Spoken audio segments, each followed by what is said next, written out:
Hello my friends. In this section, we are going to make entire layout by using Merstack boilerplate I made before. The reason why I use the boilerplate is if we start from the very scratch, honestly it will take so long time to build a whole application. And I just want to focus on this project unique features. So that's why I will use the boilerplate. But if you want to know more about the basic feature too, I have already made the lectures for boilerplate. So if you come to my YouTube channel, you see a lot of videos for boilerplate I've made. And then we will also connect our MongoDB database into our application. These two things are the things that we are gonna do in this video. So first we go to the boilerplate repository. So I'm going to leave the URL below so you can come in here with that URL. So you can download this file or you can just clone it. So I'm going to download this one, download zip. You can save this repository in the folder you want to save. So I'm going to save it and then I'm going to open it in here. I get this one.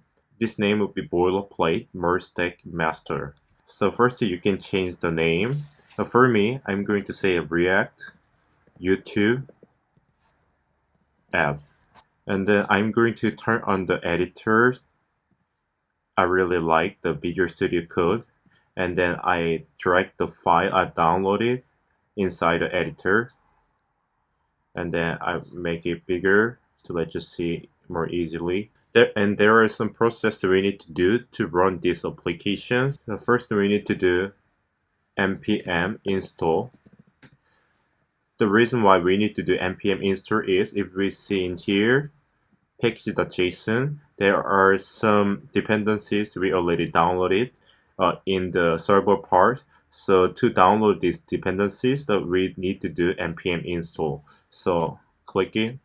So if you finish it, or if you see the client and then package.json, there are also dependencies that we need to download for the client part. Clear. And first we need to go to client part, cd client, and then we need to do npm install again as well. So now we've finished downloading dependencies for the server and the client part. So there is one more thing that we need to do is that we have the MongoDB. So we are going to use the MongoDB for our database. So we need to connect that database into our application. So to do that, so if you come in here, config and the key and production. So first we need to make the file named dev.js. Dev means development and prod means production. So if we are developing our application in development mode, so we are going to use this one. So if we run our application in production mode, we are going to use this one. So Mongo URI. So in here, we need to write this one, module export and Mongo URI. We have this one. Copy and paste it, and so in here we need to bring some secret key from the MongoDB. So first to get this secret key, so first we need to go to MongoDB website. We flip over to web browsers and we need to type MongoDB DB and click this one to go inside MongoDB. And so if you don't have an account for the MongoDB, you can just click the try free. So the signing up the MongoDB is really straightforward, so I'm not gonna do it by myself. So if you don't signing up this MongoDB, so you can just sign in. So if you come in here, first thing you need to do is you need to build a new cluster. So we will click it. I'm going to just choose AWS. There we are going to use the free tier, so don't worry about paying something. So to use the free tier, so you're going to choose the one which has this free tier tag. So I live in the Seoul, but Seoul doesn't have free tier, so I'm going to click the Singapore where is the closest to Seoul. So for your case, depending on where you live, you can just click just the ones with the free tier tab, and then we're gonna just click this create cluster, and then you can just click in, and I already have it, so I'm not going forward from here. So I'm going back, and so in here, after making it, so you need to come in here, database access. So in here, so we need to make MongoDB user. So we need to click the add new user. So in here, we need to type a user name. So I'm going to type the J1. In here, we need to type the password. So I'm going to type just anything. But in here, I want you to remember the name and the password, because we need to write these two variables in here. So that's why you need to remember it.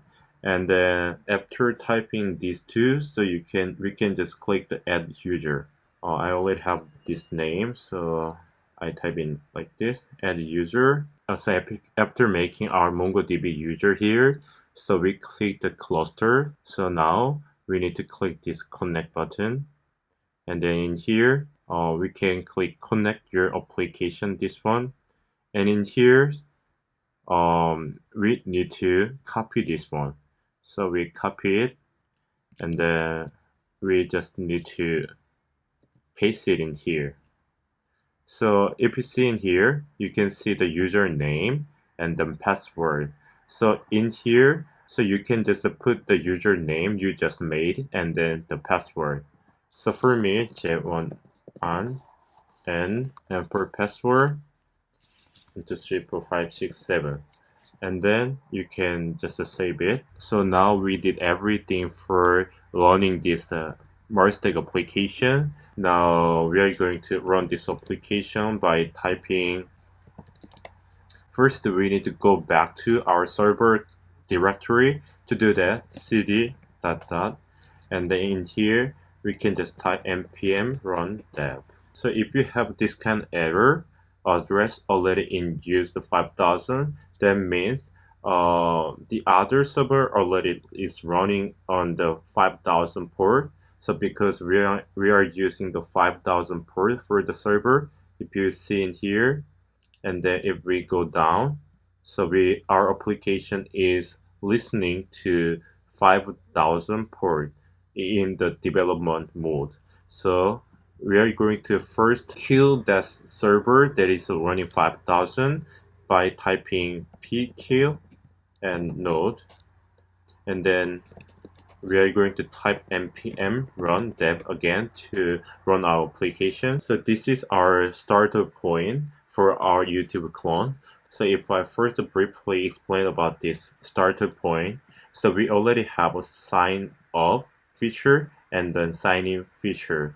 So this feature include the JWT web token, and if we see our code in here, even the Redux, the state management part is also already included in here in the src action and reducer. But we are not going to use the reducer a lot. We're going to use the reducer for only user data state. So if we come in here and if we just turn on our Redux extensions, so in here you can see the user's data. We didn't log in yet, so that's why is authentication false and error. But if we log in, so log in here, so I already signed up with this user account. After signing in, if I turn on the Redux extensions, so we can see is us changed into true, and then user's ID and user's email and name, a role, and image is included in the Redux container. Even the login success is true because we login. So if you don't know about the Redux yet, it actually doesn't matter. Just that we are not gonna use the Redux a lot. We come back in here. So from here, we're gonna really make the website. So I hope it will be really helpful for you. And thank you for watching this video, and see you later. Thank you.